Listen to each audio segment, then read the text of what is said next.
Ladies and gentlemen, welcome to the Stimson Center. My name is Brian Finlay. I'm the president and CEO here at Stimson. We are very pleased to continue our ongoing President's Chairman's Forum here at Stimson. That is just the door. It is not, the room is not coming apart. And we're very pleased today, of course, to be welcoming Australia's ambassador to the United States, Joe Hockey. Ambassador Hockey arrived in Washington in January of 2016 after a distinguished career in public service. He joined the Australian Parliament, was elected to Parliament in 1996, where he served on the bench before a series of cabinet positions, including most notably head of the, as Treasurer, we might say Minister of Finance and Secretary of the Treasury. In his time in Canberra. He is a banking and finance lawyer by trade. But most importantly, he is, as you may be aware, perhaps the most user-friendly ambassador here in Washington, D.C. And so that is why this will be, I suspect, a very enjoyable and entertaining as well conversation. You know, you may think that the post of Australian ambassador to Washington is a sleepy sinecure, and I suspect that the ambassador, when he arrived here in Washington, was a little bit hoping for that, but he has not had that ride since January of 2016, and has been in the crosshairs of probably much more attention than he anticipated, and maybe even more attention than he would have preferred. What we'd like to do here this morning is really just give him an opportunity to give a few framing remarks to all of you, to all of us. Then he will join me for just a brief conversation, and we will quickly open it up to all of you as well. And so, without any further ado, ladies and gentlemen, I give you the Honourable Joe Hockey. Thank you. Thank you very much, Brian. Ladies and gentlemen, Ambassador, thank you for coming along today. I was asked to make a few introductory remarks about the relationship between our countries, but also to talk about some of the challenges, which I think we'll discuss more in the Q&A. The relationship between Australia and the United States goes back a very long way.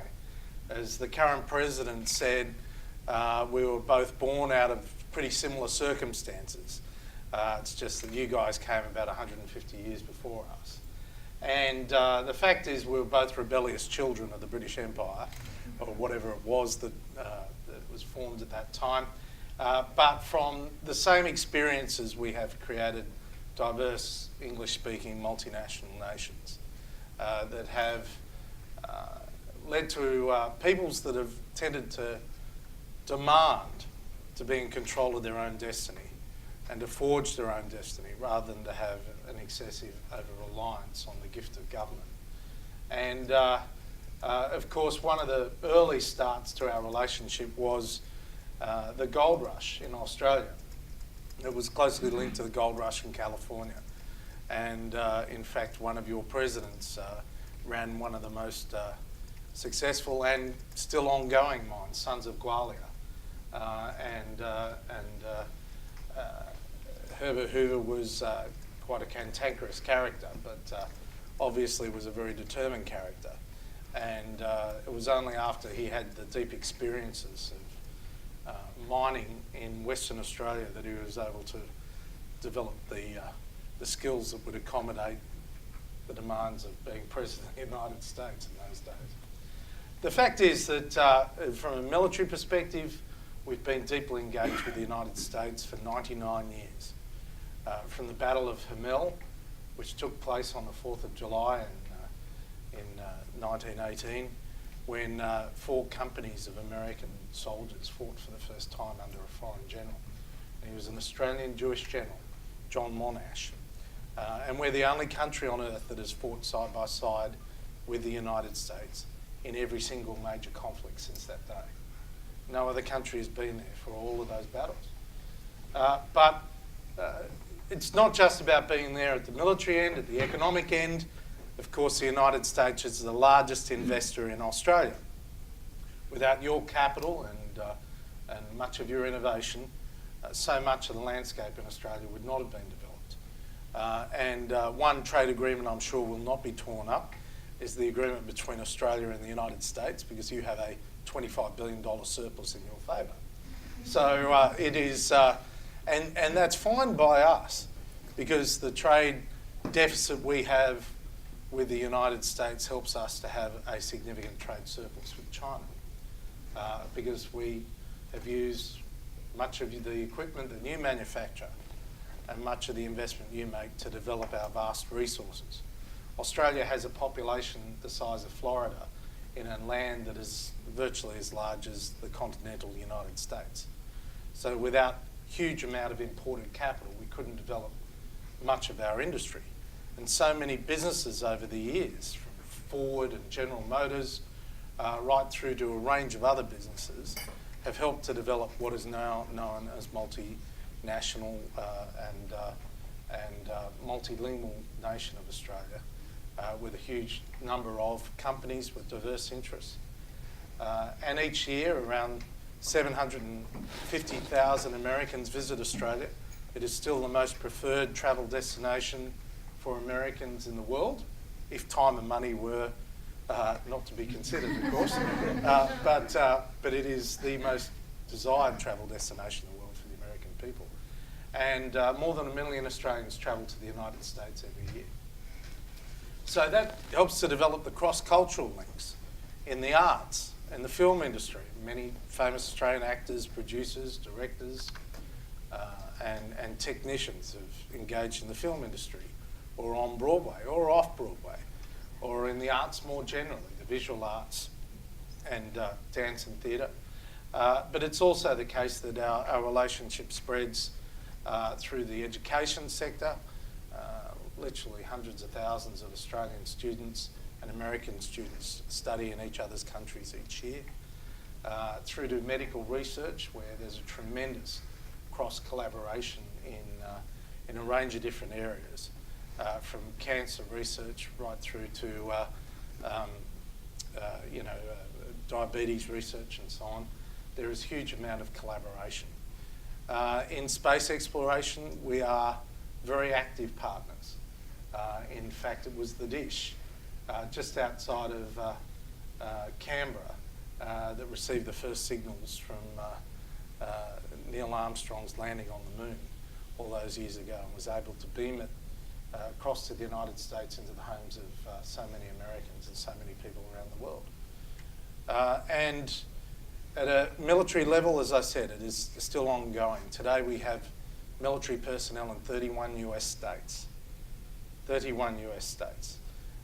And we are a massive purchaser of American military equivalent. We have a military budget that is exceeding 2% of GDP. That's an interesting benchmark. Plop that out of the air, of course. And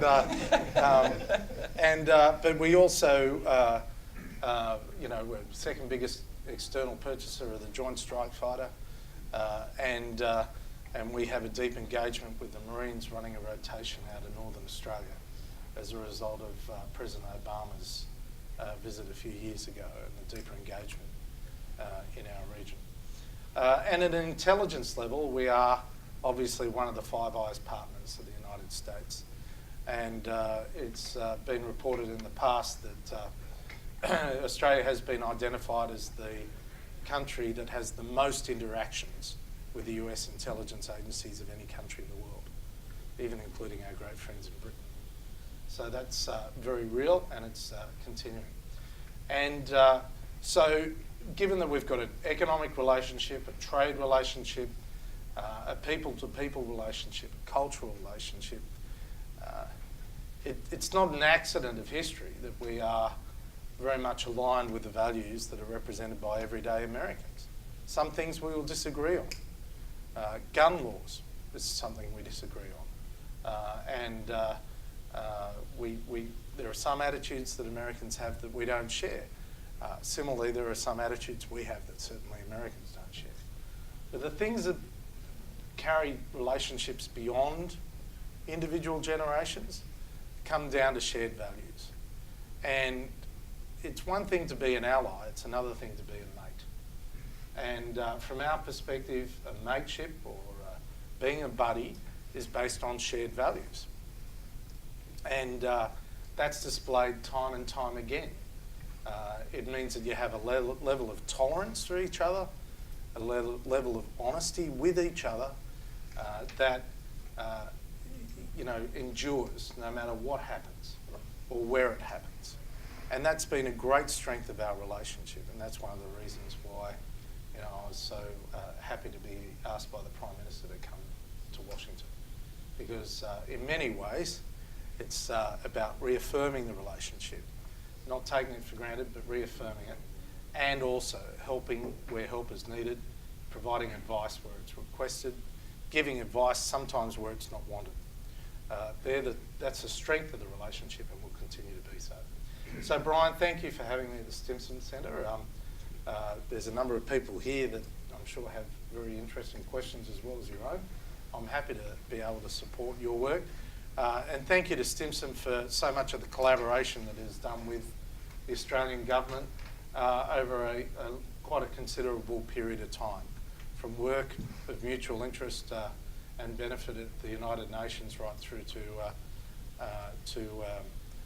a number of collaborations on policy affecting individual countries around the world. Thank you very much.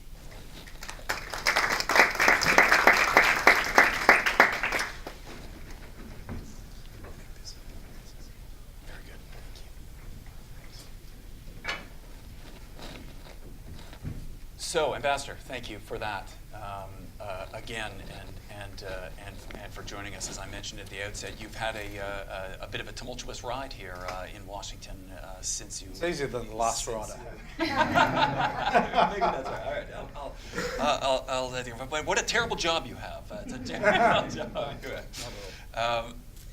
It is hyperbole, I think, to sit here in Washington, and many ambassadors, I will say, have sat in that chair and claimed a special relationship, of course, with the United States. But truly, Canberra does lay maybe special claim to that special status. As you pointed out, it is a relationship that really truly has been forged in blood as Australian servicemen and women have served in literally every combat operation since the early 1900s alongside the United States. And it's a claim that even as a Canadian, I will come out and tell you, even our northern neighbors cannot lay claim to that. But that said, it's also true that I think the practice of international relations has become much more complex, not because of any administration here in Washington, but it is a global phenomenon, I think it is fair to say. But it's particularly consequential, I think, when there is uncertainty emerging from Washington. And I think in any change of administration, there is, of course, uncertainty. But I think, in particular, for many, many reasons, we are at really a pace of change and uncertainty that has not been, I think, witnessed in American politics for many years. So let me ask you this: is Canberra losing faith in America's ability to lead? No. Tell me. Well, it comes back to the issue of values. And to understand the United States, far be it for me to sit here and say to an American audience, this is what the US is. But I just remind people back home, the US lost more of its own people fighting against its own people in the US Civil War than every other war combined. Every single other war combined. More people. And it is truly the United States. It is an incredibly diverse nation with a lot of different interests. You say, it's a tumultuous time with the administration, a new administration. Let me tell you, it's a tumultuous time around the world. And really, there's no playbook for modern politics. The only rule that seems to apply in modern politics is incumbents are hammered, and opposition teams, as disruptive as they can be or choose to be, have a massive electoral advantage heading into a poll. Now, incumbency is really, really hard in modern politics. It's incredibly hard. part of it comes back, if you choose to do it, to read, for example, Thomas Friedman's book, Thank You for Being Late, where he identifies 2007 as a tipping point in history. And in so much he's right. For the first time in history, things have got beyond the capacity of the legislators or the courts or others to respond. The world's changing so rapidly that political leaders can't keep up. And naturally enough, legislation is usually responsive. It responds to the will of the people, but the world's changing so rapidly that no amount of legislation can keep up with what's happening in the world and changing expectations. So what government's got to try and do is think more about facilitating the change rather than trying to wind it back or impeding it. Or you just got to facilitate that change and hope that community standards lift to manage the expectations of the community. That's really hard. It's incredibly hard. It's much harder in this world to be an advocate than it is to be a critic. And that's quite the change. That's quite the change. So, my view about the administration is, we find it incredibly accessible. We find everyone there very prepared to listen, very consultative, but also they do want to work in partnership. And from our perspective, from an Australian perspective, we've found the Trump administration very, very easy to deal with, contrary to some of the perception.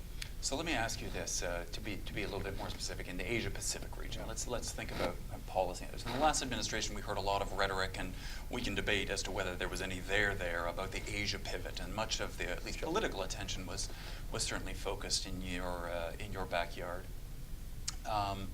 We might say now we don't hear that rhetoric, certainly now, from the new administration. And I think it is safe to say, at least for those of us on the outside of the official process, who are not regular invitees into the Oval Office, that there is a sense that there is certainly more confusion in terms of policy. There have been mixed signals, I think, from the administration that I think is quite clear. I think it's also a common understanding that this has opened up opportunities, certainly in that for other governments beyond the United States too, but it's also opened up for opportunities for countries that may not share American or Australian values as well to exploit opportunities in the region. Does that worry you? It's not the case that all allies share values, right? I mean, that's been... allies have, there's a whole lot of interests that go into forming an alliance. Some of it is a common enemy. Some of it is, a geopolitical pivot. Some of it can be economic resources related. There aren't many alliances you have where you actually have the same values. And I just want to emphasise those alliances where you do share the same values are more robust, more reliable, more enduring, and far more tolerant than those alliances where it's a matter of convenience. So that's the starting point. America cannot exit Asia. I think there are about 150,000 dead American soldiers buried in the sand between Australia and Japan. So that's an intergenerational burden felt by so many countries, right? And it's a debt. So, the US is not abandoning. In fact, it's increasing its military presence in the Pacific. But, the US, it can't be inconsistent in the Pacific. And, in one sense, I think it was Secretary Mattis that said the period of strategic patience in North Korea has ended. That, from our perspective, is a welcome statement.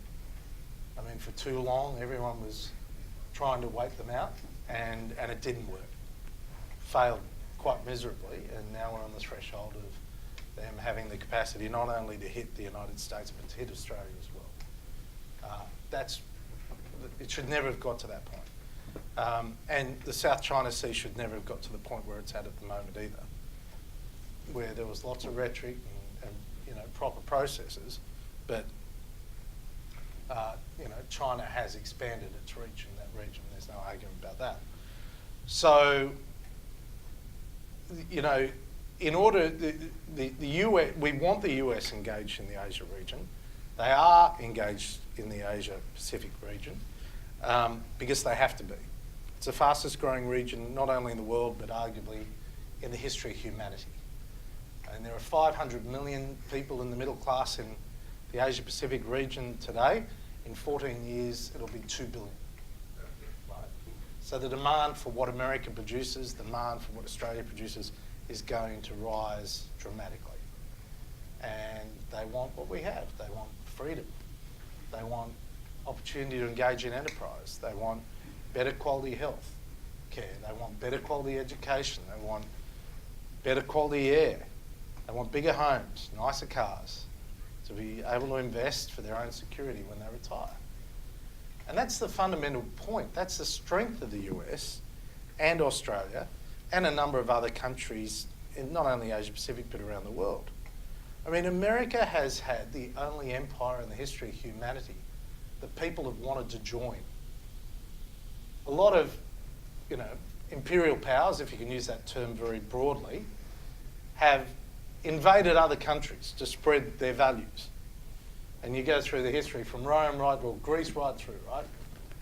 America is the only country that has had the gravitational pull because of its values.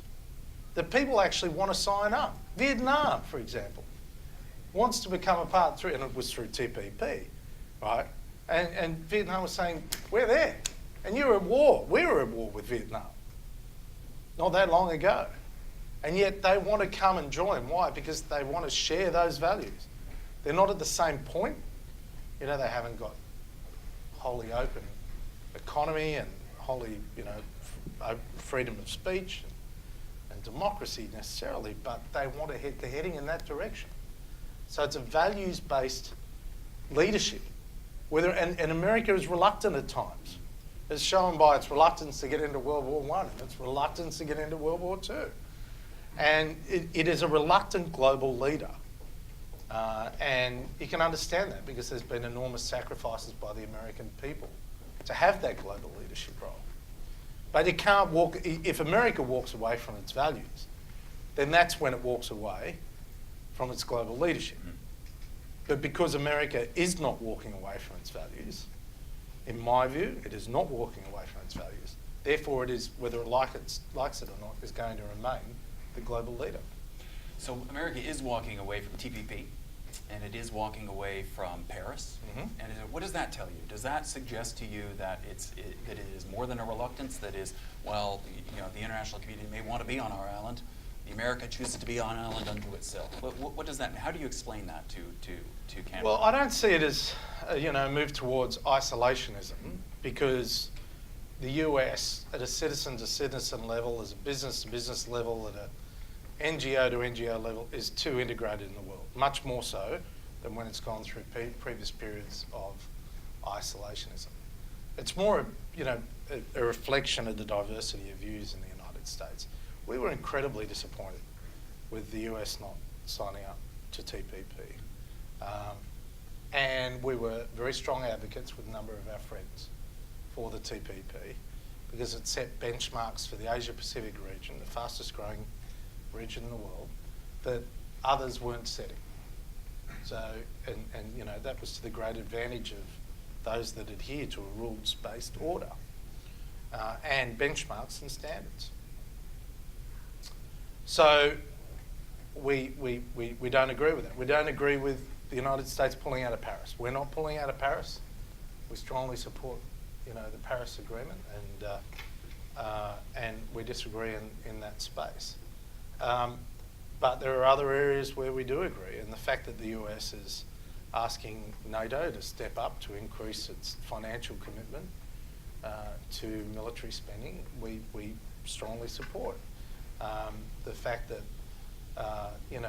the United States is looking to be more active in a range of different areas in our region, in at a bilateral level.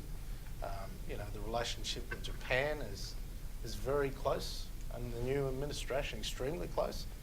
The fact that the United States is saying pretty bluntly to China, you've got to take a lead in fixing North Korea, and that we agree with that. We agree with that. That's how you're going to get solutions.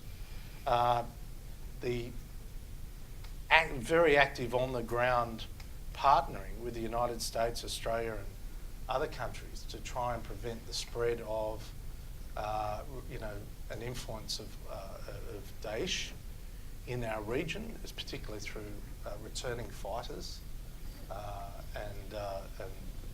that's a very deep, very collaborative relationship.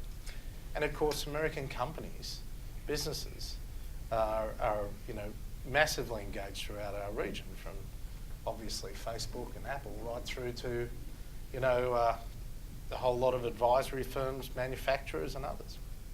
Has the new administration on pick your issue, have changed policies here in Washington impacted your bilateral alliance relationships in the region, with Japan, with China, with the Philippines? Has there been a net impact? Are there perturbations in the system that we in Washington do not see because we sit in the bubble of the district? I think they're strengthened. Look, obviously when the leadership in Washington asks the question, then that question reverberates around the world. I mean, America has a megaphone on a scale that no one else has. And so, there was more interest in Australia in the US election than there was in Australia in the Australian election. That says quite a bit. But it is a reflection of the fact that, American news is interesting and quite pervasive. There are some countries that ask the question, does the US still want to lead? Because the US is asking itself that question.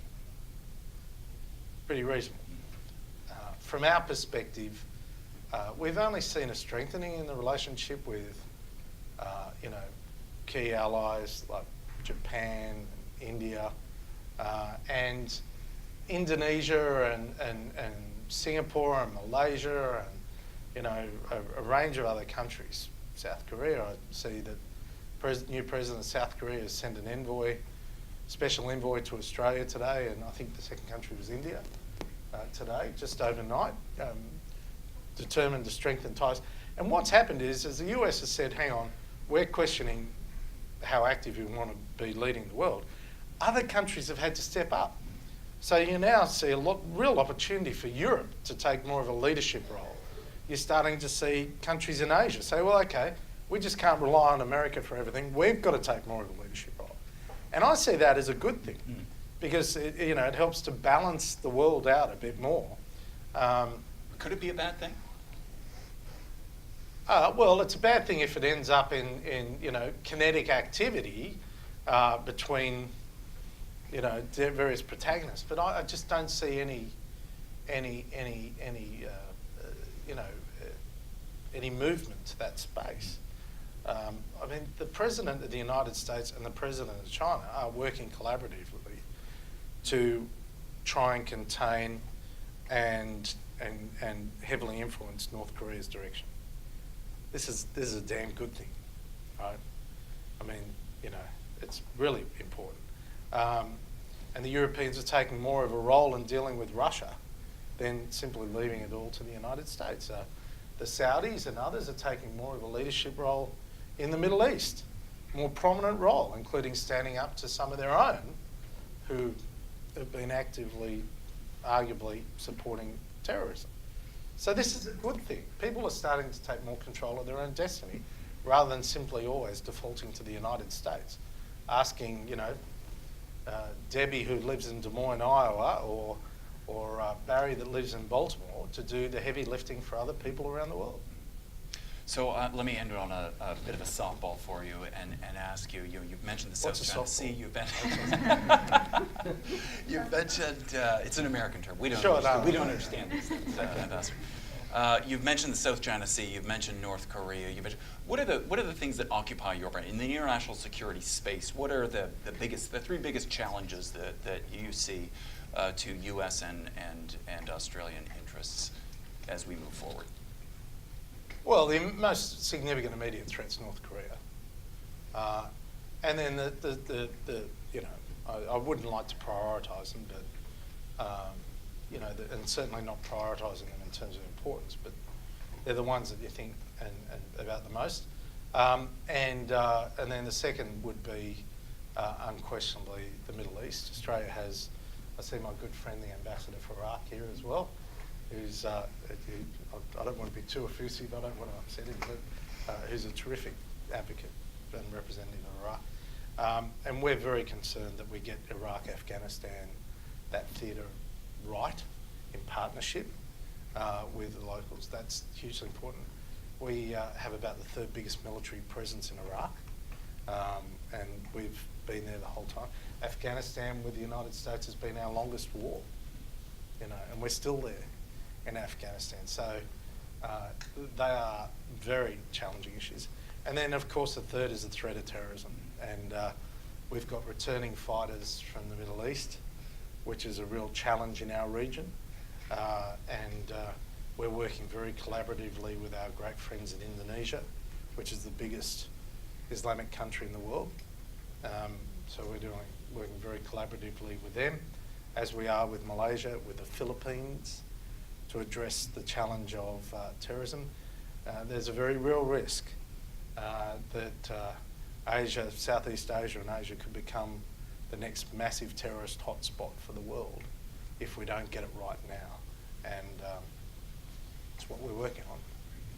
So let me open it up to all of you. I will say that I know that there are a number of journalists in the room who are writing on deadline, and so I would ask if I could just maybe take the first couple of questions if there are any journalists that would like to. That's the other way around. I know. They want to talk. Sorry, we missed the deadline. How did that happen? I would ask, we'll start back here.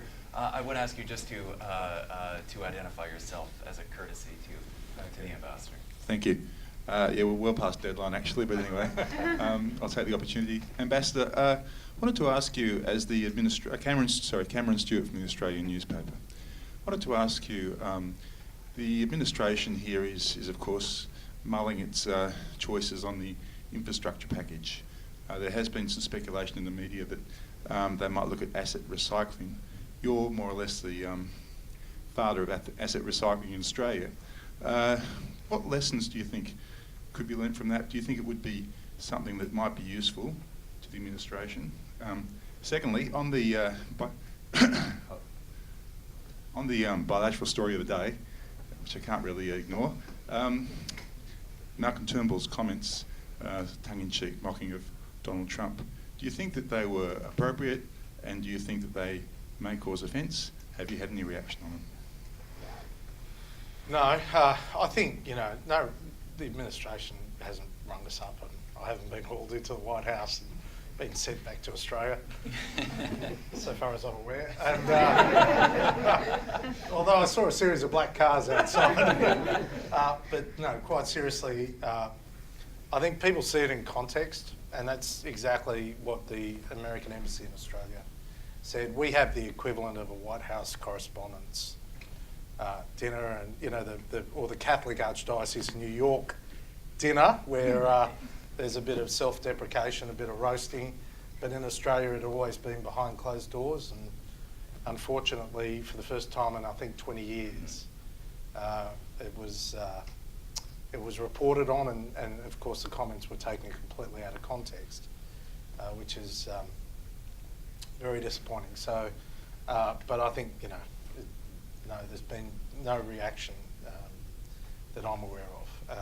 In relation to infrastructure, yeah, I mean, it's we are having an influence on policy here. I mean, the President in his State of the Union address identified the immigration program in Australia and Canada as the two benchmarks. And of course he admires the Australian health system, as he said recently. But infrastructure is where we're having quite a role, because we rolled out an innovative plan called asset recycling, in my 2014 budget. And it's a great solution where you don't have the ready available money to go on a big spending spree on infrastructure. So the whole world is asking the question, how are we going to lift productivity? How are we going to lift growth? And of course, monetary policy, has gone as far as it can. In fact, the US is starting to tighten. Fiscal policy being budget policy, governments have run out of money. So they can't do it that way. So you've got to have this change, and you can only have change if you are facilitating it through better infrastructure. And so we need to improve infrastructure to get the world economy growing. And if you haven't got any money, what you've got to do is take it out of existing assets and put it into new assets. And in the United States, there's a vast amount of assets that are in the ownership of counties and cities, but they get no dividends, and those assets pay no tax. And they're capital starved, and in the case of airports, not only do they pay no dividends and they pay no tax, almost all the big airports in the US, they pay no dividends, they pay no tax, and they're subsidised by taxpayers with tax subsidies for the loans, the borrowings they make, which is kind of absurd. Why are the taxpayers of America subsidising JFK or DFW or any of these airports, which are massive enterprises that people would like to lease? So if you want new infrastructure, you've got to have better management of your existing assets. And I've presented them a formula. I've been in deep conversations with virtually everyone in the administration on it, and they seem very attracted to it because it's a formula that works. Sydney has the highest number of cranes in the world, of any city in the world today, and it's not an accident. Well, to your first point, complicated politics aside, it was an uncanny impersonation, I will say. Yeah? He may have a career in late night when he leaves politics. Well, of course, the president was host of Late Night. Don't forget that. That's right. I haven't. Are there any other journalists in the room that, let me just go do a quick round first? And yes, ma'am. Thanks. Jenny Leonard with Inside U.S. Trade. You said that you were obviously very disappointed by the U.S. not signing on to TPP. And I know leading up to the potential lame duck vote, you were at the RNC, at the DNC. I saw you at many events talking about TPP. Obviously, Australia, I think, is in sort of a different boat than the other TPP countries that have said they're moving forward without the U.S. or trying to find a path for that. But is there any outreach from your administration to talk to the Trump administration to maybe get them on board to do something regionally or not only bilaterally in the Asia Pacific? Well, the US has a very, very, very full dance card of trade ambitions at the moment. I mean, it's looking at NAFTA, it's looking at negotiating, well, it's looking at all trade agreements, I understand, and it's looking at bilateral trade agreements. And the thing about trade agreements is not only are they very complicated, but they are incredibly time-consuming. And the key thing about a trade agreement is you've got to be able to sell the benefits to your own population. And the reason why you can't renegotiate TPP, because one country says it's not going to sign, is because the population of every other country goes, hang on, we're being screwed by that one country. So what are we giving up to get that one country on board? And the politics of that is horrendous. You can't get over. So there are alternatives. I mean, the trade ministers are actively discussing TPP -1. And of course RCEP, which is the Regional Comprehensive Economic Partnership, which China and India and a number of other countries are involved, which is Asia for Asia. And there's a real momentum behind that at the moment in the wake of the US decision on TPP. So I think I understand the meaning of fair trade and how the concept of free trade has been redefined over the years. But as innovative nations, we shouldn't be afraid of free and fair trade. And frankly, you mentioned infrastructure, Cameron. The demand for new infrastructure in Asia over the next 10 years is $7 trillion. The president was talking about $1 trillion of infrastructure in America. Asia is $7 trillion. It must have $7 trillion of new infrastructure to keep up with community demand in the next 10 years. So if you're a global investor, you've got choices now. You don't have to wait for 5 years for a county or a city to get through planning processes, because you can get something through pretty quickly in many Asian countries where it's desperately needed. So there are choices, and increasingly as Europe comes out of its economic funk, there's going to be more choices there as well. Quick follow-up though, do you still have any hope that the U.S. will join maybe in a future administration, or what's your take on TPP 11 moving forward? And obviously of course I'm hopeful. Yeah, absolutely. I mean, we continue to advocate. We haven't changed. But bear in mind, it was, there was a bipartisan opposition. I mean, it was a Democrat administration that was relying on Republican support and couldn't get the Democrats. The majority of Democrats weren't supporting TPP.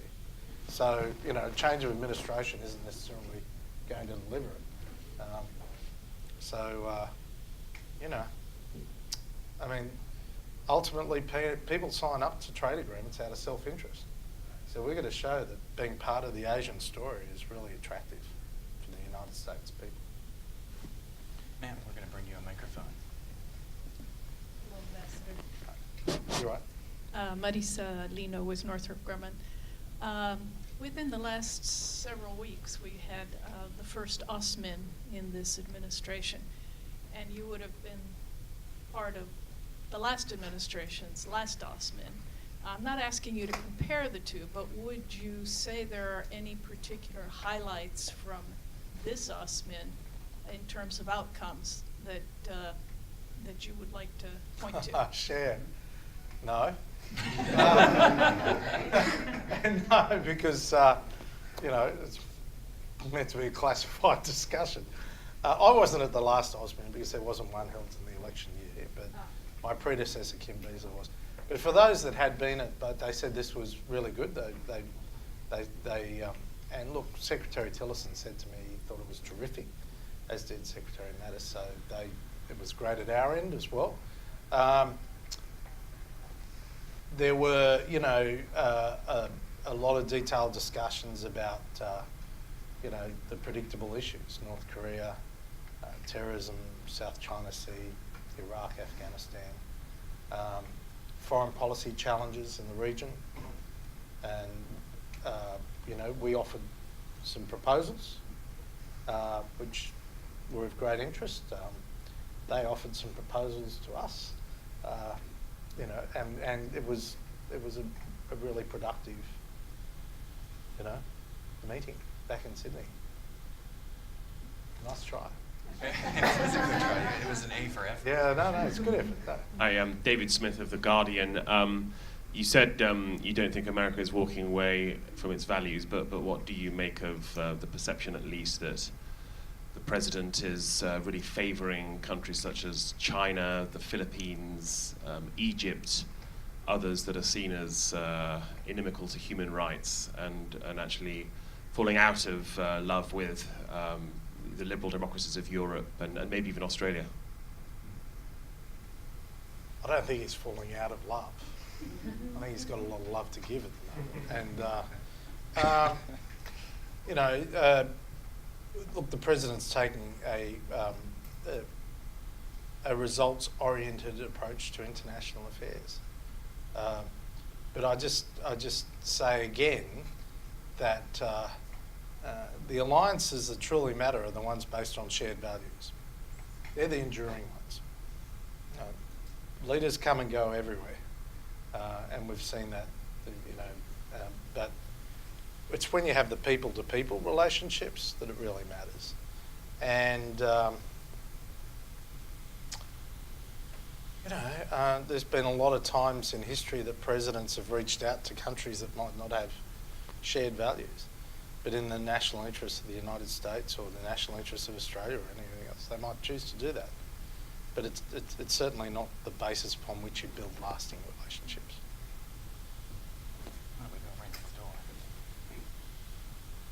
Hi, Sarah Griffin. I'm an intern here at Stimson with the Environmental Security Program. Stimson's currently working on a project with the Pew Charitable Trust to announce new marine reserves at the Our Oceans Conference in Malta in October. In June 2012, the government of Australia announced the creation of a new network of marine reserves, including the Coral Sea Commonwealth Reserve. And I'm wondering, what is the status of finalizing the Coral Sea Marine Reserve? Well, it's currently well underway, and we are covering an area larger than the size of Egypt. So it's a pretty big area with a whole lot of, patches of inconsistency.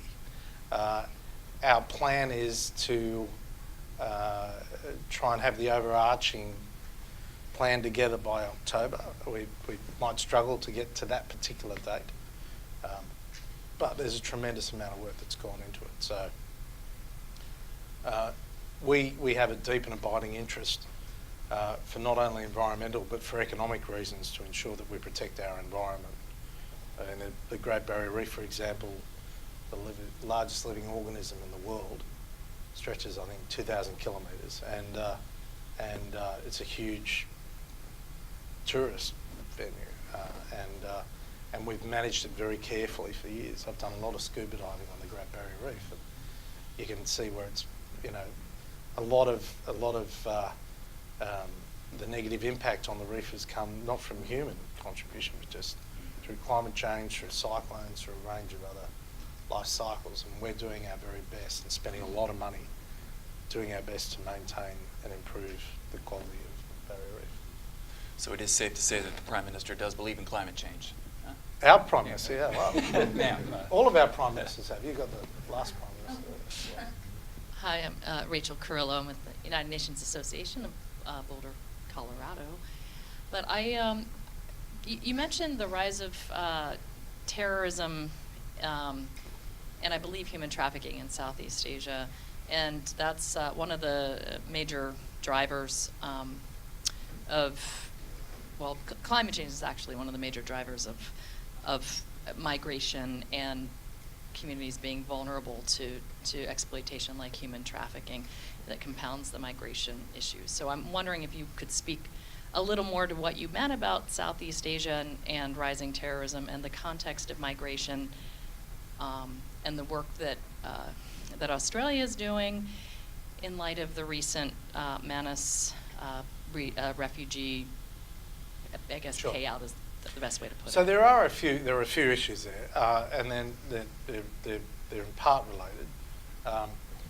The terrorism is about the returning fighters from Iraq and Syria, and obviously we're all trying to stop those people coming back.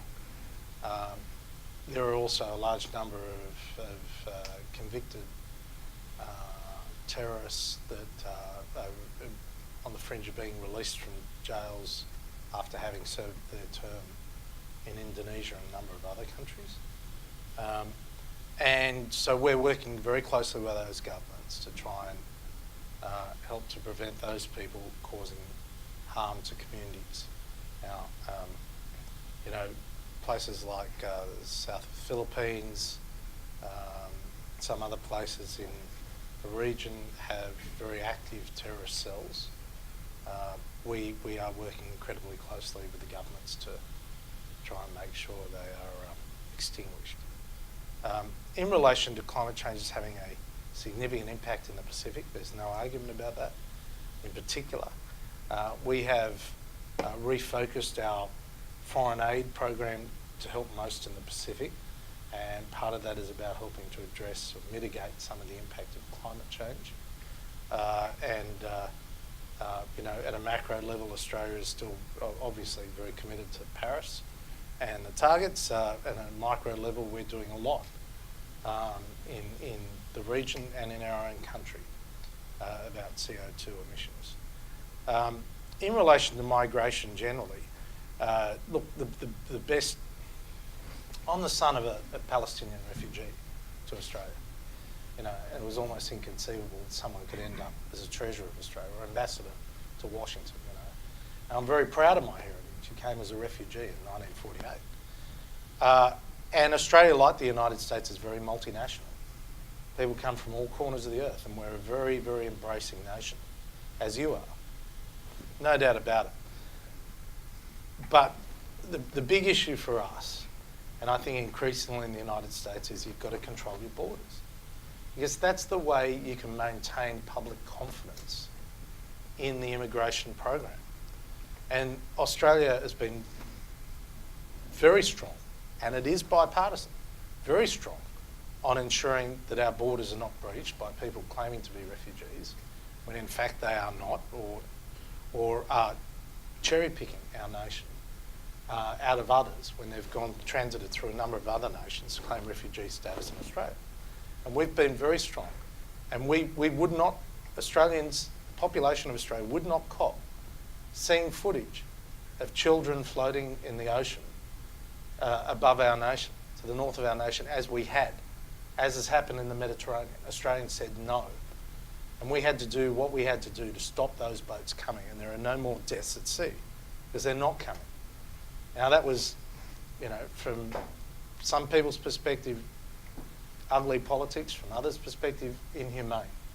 But I tell you what, when Syrian refugees were crying out for somewhere to go, we were one of the first nations to put our hands up, and we took more per capita than anyone until Canada put their hand up.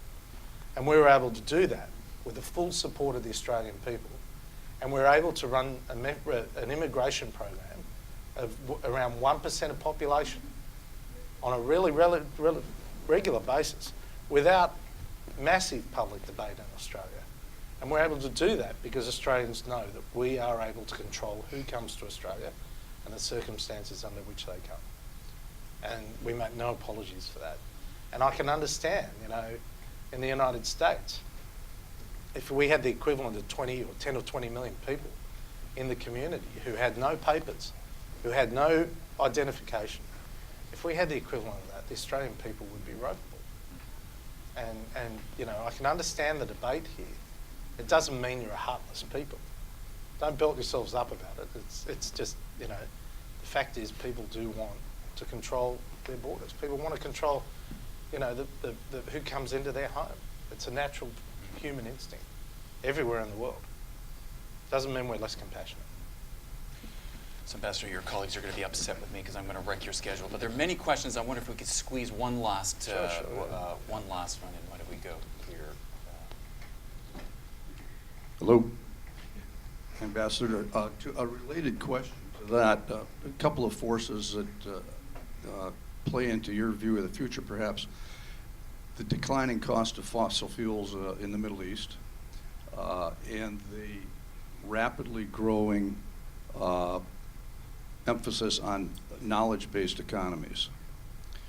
Now, if you look at what's going on in the Middle East, which is impacting Australia and so much of Europe and us, how do you see our response, meaning the developed Western world's response, to the instability that I think is going to increase in the Middle East as fossil fuel values and prices and revenues decline, and the populations, which are, what, 50, 60% under age 30, uneducated, unemployed, and to a great degree.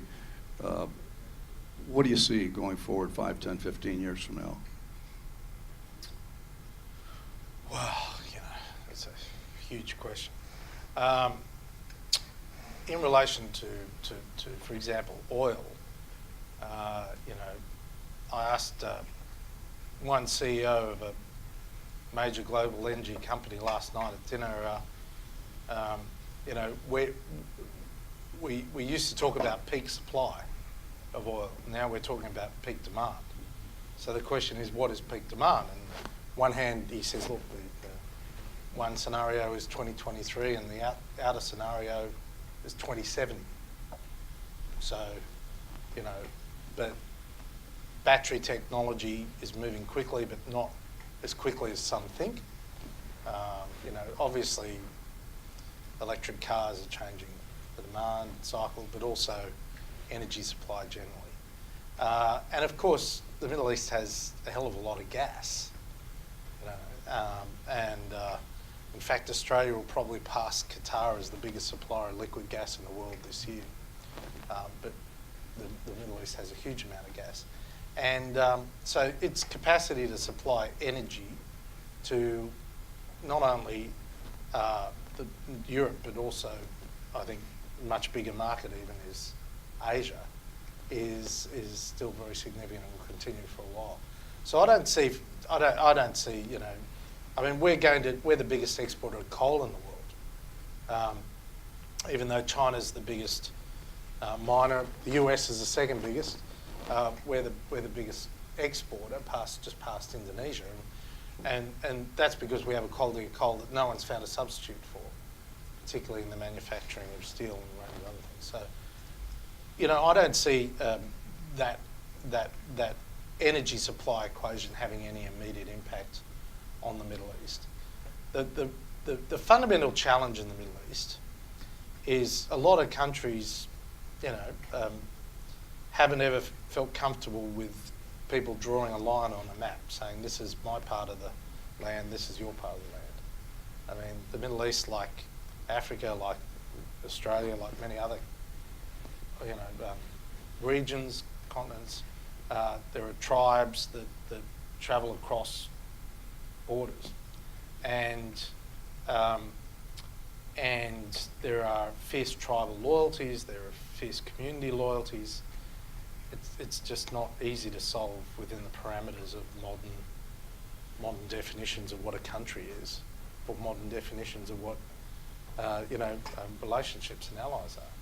So, do I have a solution on peace in the Middle East? No. But what I do know is that I do see it as potentially a very significant step, what happened when President Trump visited recently Saudi Arabia, and the partnership that has been forged, you know, between Saudi Arabia and Egypt and Jordan and Israel, you know, to name a few. That is a really, in the UAE, that is a really potential, well, it's a change in the narrative, right? And something needed to happen. And something did happen, right? So this tends to head in a positive direction. The challenge is where to Iran, where to Syria, and, you know, I don't think we've got the rest of the day to talk about. Well, Ambassador, you are a remarkable advocate for the Australian people here in Washington, and we're really deeply grateful to you, and I will invite the audience to